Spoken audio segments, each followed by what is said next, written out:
வணக்கம். Welcome to கதை திரட்டு audio books. இந்த வீடியோவில் நம்ம என்ன கதை கேட்க போகிறோம்னா, கமலராஜு சிறுகதை. நம்ம சேனலை இது வரைக்கும் சப்ஸ்கிரைப் பண்ணாதவங்க சப்ஸ்கிரைப் பண்ணுங்கள். பக்கத்தில் இருக்கிற பெல் ஐகானை கிளிக் பண்ணி ஆளுங்கிற ஆப்ஷனை ப்ரெஸ் பண்ணுங்கள். ஸோ தட் நான் போடுற கதைகளை உடனுக்குடனே நீங்கள் கேட்கலாம். வாங்க கதைக்குள்ளே போகலாம். முதலில் மலைப்பு தான் உரைத்தது. என்ன செய்ய போகிறோம்? ஏற்கனவே கஷ்ட ஜீவனம். அதில் இப்போது இது வேறா? எப்படி சமாளிக்கப் போகிறோம்? சாதாரணமானவர்கள். அவர்கள் பெயர்களைப் போலவே. கமலா, ராஜு. ராஜு ஒரு சிறு பதிப்பகத்தில் பைண்டர். மாதம் 900 வருகிறது. இது 2 இன்கிரிமெண்ட்டுகளுக்கு பிறகான வருமானம். பதிப்பகம் சிறியது. வியாபாரம் எடுபடவில்லை. அச்சிடும் நூல்கள் தேங்கி விடுகின்றன. இந்த அழகில் 2 பைண்டர்களுக்கு சம்பளம். அதற்கு மேல் அதிபரால் தர முடியாது. அவரே துபாயில் தெரு பெருக்கி பிழைக்கு போய்விடலாமா என்று யோசித்து கொண்டிருக்கிறார். கமலா வகுப்பறை சிப்பந்தியாய் பணியாற்றுகிற அரசு பள்ளி அத்தனை மோசமில்லை. 1300 தருகிறார்கள். கணவனை விட மனைவி அதிகம் சம்பாதிப்பது பற்றி இருவரில் யாருக்கும் எந்த காம்ப்ளெக்ஸும் இல்லை. பரஸ்பரம் விரும்பி மணந்து கொண்டவர்கள். ஒருவரை ஒருவர் பார்க்கும்போது எனக்கு பிரியமான நபர் என்றுதான் தோன்றுகிறதே தவிர இன்ன தொகை சம்பாதிப்பவர் என்று தோன்றுவதில்லை. ஆனால் மாத வருமானம் 2200 சீமான் வாழ்க்கையா வாழ முடியும்? ஸ்டோர் குடித்தனம் கைக்கும் வாய்க்கும் சரியாக போகிறது. சேமிப்பு அதிகமில்லை. கீழ் நடுத்தர வர்க்கம். டிவி நாடக ஏழை போல் விசால வரவேற்பறையும் காட்சிக்கு ஒரு சேலையும் இங்கே கிடையாது. கமலாவிடம் இருப்பதே மொத்தம் 6 சேலைகள்தான். 5 தினசரி உத்தியோகத்துக்கு 6வது விசேஷமாய் எங்கேயாவது போனால் வந்தால் உடுக்கும் நல்ல புடவை. ஒரு சேலையோ ஷர்ட்டோ வாங்க வேண்டுமானால் இவர்கள் 10 தடவை யோசிக்க வேண்டும்.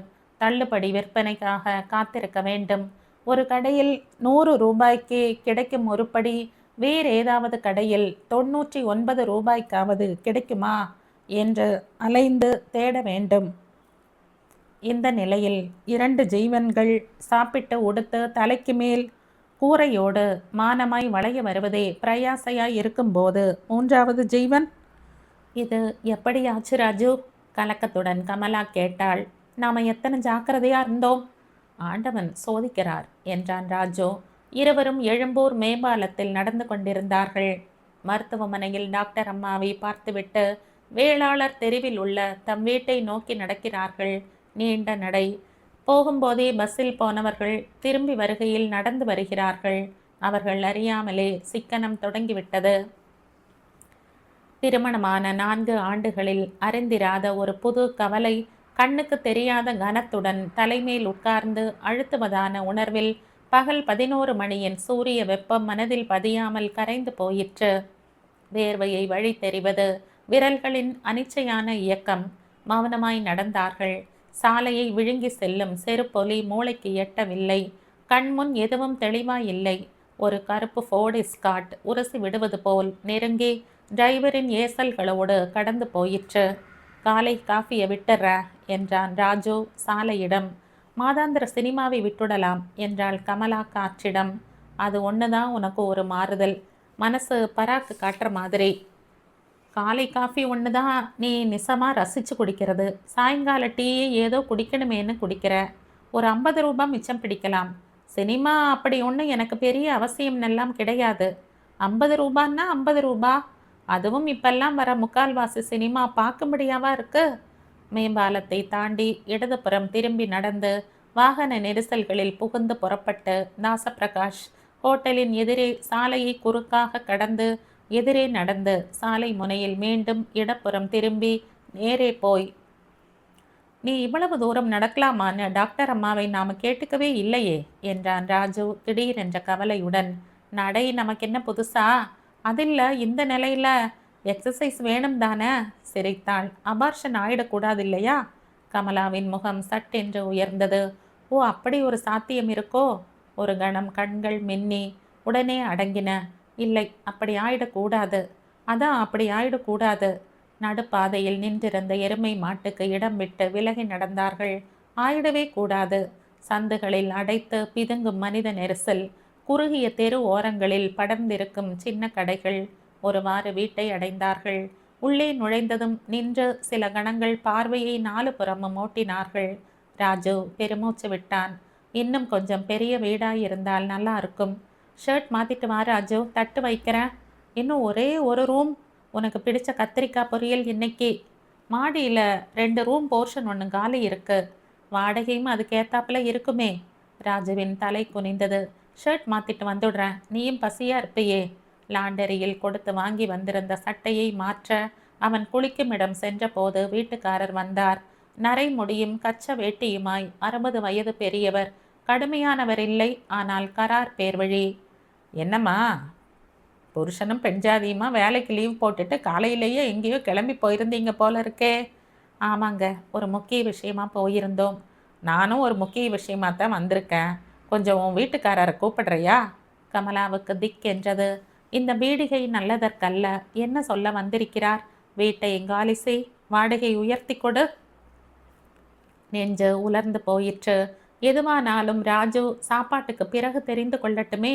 முதலிலேயே தெரிந்து விட்டால் பிறகு சாப்பாடு இறங்குமோ என்னமோ. அவர் ரொம்ப களைச்சு போயிருக்கார். காலையில் 7 மணிக்கு ஒரு வாய் காஃபி குடித்ததோடு சரி. வெளியே வேற போயிட்டு வந்தமா. வெயில் நாளும் வெயில். சித்திர வைகாசி மாதிரி இல்லை காயுது. உங்களுக்கு தெரியாததா? சாப்பிட்டுட்டு கொஞ்சம் ரெஸ்ட் பண்ணட்டும். தயவு செஞ்சு விஷயத்தை சாயங்காலமாக சொல்லுங்களேன். அப்படியா, சரி, சாயங்காலம் வரேன். ராஜு வந்ததுமே, ஹவுஸ் ஓனர் வந்தாரா என்ன? அவர் குரலாட்டம் இருந்ததே என்று கேட்பானோ என்று பயந்தாள். ஆனால் அவன் மனம் இதையெல்லாம் கவனிக்காமல் ஒரே சிந்தனையில் அமிழ்ந்து போயிருந்தது. சாப்பிடும்போது சொன்னாள், எனக்கு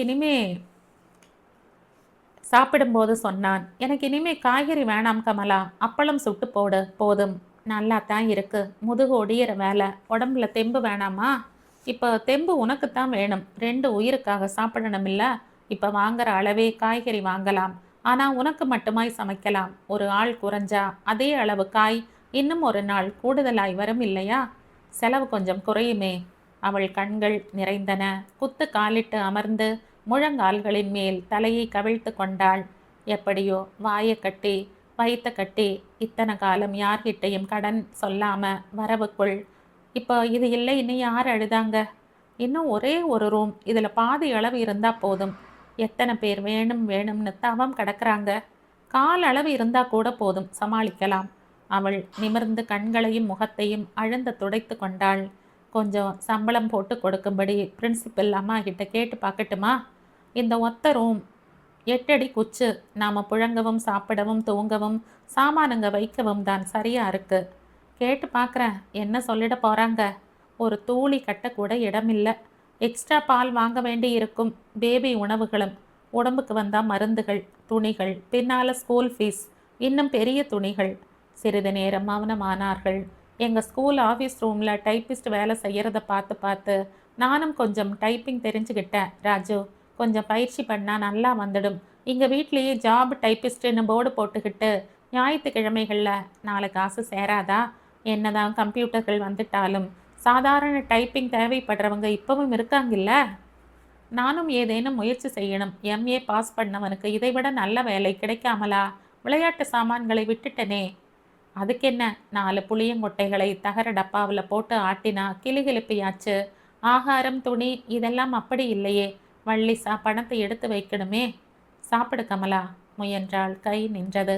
கண்கள் வெறித்தன. குரல் தாழ்ந்து கரகரத்தது. என்ன செய்ய போகிறோம்?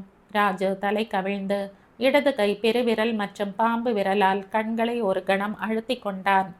இன்னும் கொஞ்சம் மோர் விடட்டுமா என்றான் மென்மையாக. எங்கள் வீட்டில் அல்லது உங்கள் வீட்டில் இந்த சமயத்தில் கொஞ்சம் உதவி செய்தாங்கன்னா, பிரசவ செலவை மட்டுமாவது பார்த்துக்கிட்டாங்கன்னா கூட. மோர் நல்லா இருக்கு. பசிக்கல ராஜு. இந்த சமயம் நீ வயிற்றை காய போடலாமா? ஒன்றும் கவலைப்படாத கமலா, ஏதேனும் வழி பிறக்கும். எனக்கு தெரிஞ்ச ஒருத்தர் இருக்கான். அவனுக்கும் ஒரு புஸ்தக பப்ளிஷிங் கம்பெனியில் தான் வேலை. அங்கே ப்ரூஃப் ரீடர் வேலைக்கு தமிழ் நல்லா தெரிஞ்ச ஆள் வேணும்னு சொல்லிக்கிட்டு இருந்தான். சாயந்தரமே அவனை போய் பார்த்து விசாரிக்கிறேன். கிடைச்சா அதிர்ஷ்டம். பெரிய கம்பெனி. 1500 2000ன்னு சம்பளம் இருந்தாலும் இருக்கும். அப்படியா? இன்னும் கொஞ்சம் மோர் விட்டுக்கிறேன். சாப்பாட்டுக்கு பின் பக்கத்து போர்ஷன்காரர்களிடமிருந்து நாளிதழ் இரவல் வாங்கி வந்து வேலை காலி பகுதிகளை ஆராய்ந்தான். செகண்ட் ஹேண்ட் டைப்ரைட்டர் ஏதேனும் சகாய விலைக்கு விற்பனைக்கு வருதான்னு பார்க்கலாம் என்றாள் கமலா. என்ன ராஜு, இந்த நேரத்திலேயே பேப்பர் படிக்கிறீங்க? வீட்டுக்காரர் தான். கமலாவுக்கு அடி வயிறு கலங்கியது. மாலை வருவதற்குள் வந்து விட்டாரா? வாங்க சார், உட்காருங்க. ஒரு பழைய மடக்கு நாற்காலியில் அமர்ந்து வீட்டு சொந்தக்காரர் பேசத் தொடங்கினார். கமலா பயந்ததுதான். வாடகை இன்னும் 50 ரூபாய் அதிகம் தர வேண்டும். எல்லா பொருள்களின் விலையும் ஏறிவிட்டதால் இந்த ஏற்றம். ராஜு முகத்து வேர்வையை துடைத்து கொண்டான். படபடக்கும் விரல்களால் நாளிதழை மடித்த போது அது கோணல் மாணலாய் எந்தவித வடிவ இலக்கணத்துக்கும் உட்படாத ஒரு வடிவத்தில் மடிப்பட்டது. சார், இப்படி சொன்னால் எப்படி? நாங்கள் வசதியானவங்க இல்லை சார். 2 பேருக்கும் சின்ன சம்பளம். தெரியும் ராஜு, நானும் தான் என்ன செய்வேன் சொல்லுங்க. வாடகை பணத்தை வச்சுதா எனக்கு ஜீவனமே நடக்குது. விலைவாசி உயர்வு எங்களையும் பாதிக்குது சார். ஏதோ பட்னி கிடக்காம அடிப்படை தேவைகளை பூர்த்தி செய்துகிட்டு காலத்தை ஓட்டுறோம். அதுக்கு மேலே ஒன்றும் இல்லை. ஒரு காய்ச்சல் வந்து படுத்துக்கிட்டா அந்த மாதம் நெருக்கடி தான். ஒவ்வொரு ரூபாயும் எங்களுக்கு முக்கியம். இனிமேல் மொழி பிதுங்க போகுது. கமலாவுக்கு 2ஆம் மாதம். சந்தேகமாக இருக்கவே இன்னைக்கு காலை எழும்பூர் மெட்டர்னிட்டி ஆஸ்பத்திரியில் லேடி டாக்டர் கிட்ட போயிருந்தோம். உறுதியாயிடுச்சு. செலவு நினச்சி திகிலாக இருக்குது. நீங்கள் பெரிய மனசு பண்ணி இன்னும் கொஞ்ச காலத்துக்காவது வாடகையை ஏற்றாம. மற்ற குடித்தனக்காரங்களுக்கு 100 ரூபாய் ஏற்றி இருக்க ராஜு. உங்கள் நிலைமையை பார்த்து தான் 50ஓட நிறுத்திக்கிறேன். சார், தயவு செஞ்சு என்னை மன்னிச்சுக்கோங்க. இஷ்டம் இல்லாட்டி இடத்த காலி பண்ணிவிட்டு உங்களுக்கு எங்கே வசதியோ போய்க்கோங்க. நான் வேற சொல்ல என்ன இருக்கு? வீட்டுக்காரர் எழுந்து கொண்டார். அடுத்த மாதம் வாடகை தரும்போது மறக்காம 50 ரூபாய் சேர்த்து கொண்டாங்க. வரட்டுமா? அவர்களை பார்த்தார். 2 ஒல்லியான, மாநிறமான, இளமையான, முதுமையாக்கும் களைப்பு மூடிய வடிவங்கள். உடம்ப ஜாக்கிரதையாக பார்த்துக்குமா கமலா, முதல் பிரசவம். அவர் சென்றார். ராஜு சிரித்தான். என்ன ராஜு, காலை காஃபி வேணாம்னு சொன்னேன் இல்லையா? நம்ம திட்டத்தில் ஒரு சின்ன மாறுதல். அந்த காஃபியை எனக்கு பதில் அவருக்கு தரோம். ரூபாயாய். மௌனமானார்கள். எப்படி சமாளிக்க போகிறோம் ராஜு? நீ சொன்னாப்புல என் வீட்லேயோ உன் வீட்லேயோ கொஞ்சம் உதவி பண்ணாங்கன்னா. இளம் ஜோடியே தேர்ந்தெடுத்து செய்து கொண்ட காதல் திருமணம் என்பதால் 2 வீடுகளிலும் முகத்தை திருப்பி கொண்டு விட்டார்கள். போக்குவரவு நின்று விட்டது. இவர்கள் 2-3 முறை சென்று சமாதானம் செய்து கொள்ள முயன்ற போது விரட்டி வெளியேற்றப்பட்டார்கள். இப்பத்திய நம்ம நிலைமையை பார்த்து கூட மனசு இறங்க மாட்டாங்களா? ஏன் ராஜு? கொஞ்சம் பெரிய வேலை கிடைச்சா நமக்காக வேணாம், அவங்க பேர குழந்தைக்காக செய்யலாம் இல்லையா? பெத்த பாசம்னா என்ன அர்த்தம்? இந்த மாதிரி பெற்றோர் அகராதியில் தன் மகளோ மகனோ வாழ்க்கையில் சந்தோஷமாக இருக்கணும் என்கிறதை விட அந்த வாழ்க்கையை நிர்ணயிக்கிறதுல தனக்கு பங்கு இல்லாமல் போச்சே என்கிற கோபம்தான் இவங்களுக்கு முக்கியமாயிடுச்சுன்னா அப்போது அது பெற்றவங்களுடைய அப்பட்டமான ஈகோ தான். ஆமாம், நாம் அப்படி இருக்கக்கூடாது கமலா. நம்ம குழந்தைகிட்ட வேறு விதமாக நடந்துக்கணும். நம்ம குழந்தையோட சந்தோஷம்தான் நமக்கு எல்லாத்தையும் விட முக்கியமாக இருக்கணும். நம்ம குழந்தை தன் வாழ்க்கையை தானே அமைச்சுக்க விரும்பினா நாம் குறுக்கே நிற்கக்கூடாது. நம்ம குழந்தை திடீரென்று நிறுத்தினாள். கண்கள் வட்டமாய் விரிந்தன. ஏதோ அற்புதத்தை கண்டவள் போல் ஒரு கணம் வாய் அடைத்து நின்றாள். ராஜு, கவனிச்சியா? குரல் மூச்சு காற்றாக இழைந்தது. நம்ம குழந்தை, நம்ம குழந்தை. அவன் ஸ்தம்பித்து அவளை வெறித்து நோக்கினான். அவள் இதயம் வேகமாய் அடித்து கொண்டது. விழிகளில் வியந்து வியந்து சிலிர்த்து சிலிர்த்து ஒரு புது பூரிப்பு மெல்ல எட்டி பார்த்தது. ரகசியம் போல் உயிர்ப்பித்தாள். நமக்கு குழந்தை பிறக்கப் போகுது.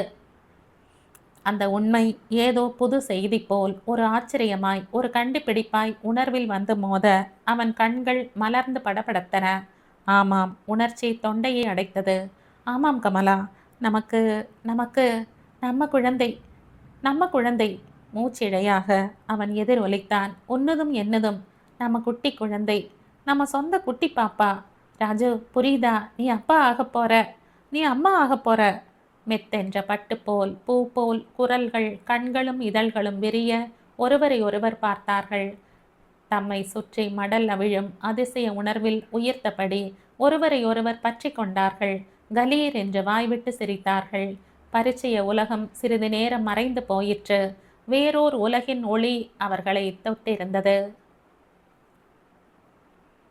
புதிய பார்வை இதழில் 1997ஆம் ஆண்டு வெளிவந்த சிறுகதை இது. இந்த கதை உங்களுக்கு பிடிச்சிருந்தா லைக் பண்ணுங்கள், ஷேர் பண்ணுங்கள், சப்ஸ்கிரைப் பண்ணுங்கள். மற்றும் ஒரு இன்ட்ரெஸ்டிங்கான கதையோட அடுத்த வீடியோவில் சந்திப்போம். பாய். தேங்க்யூ.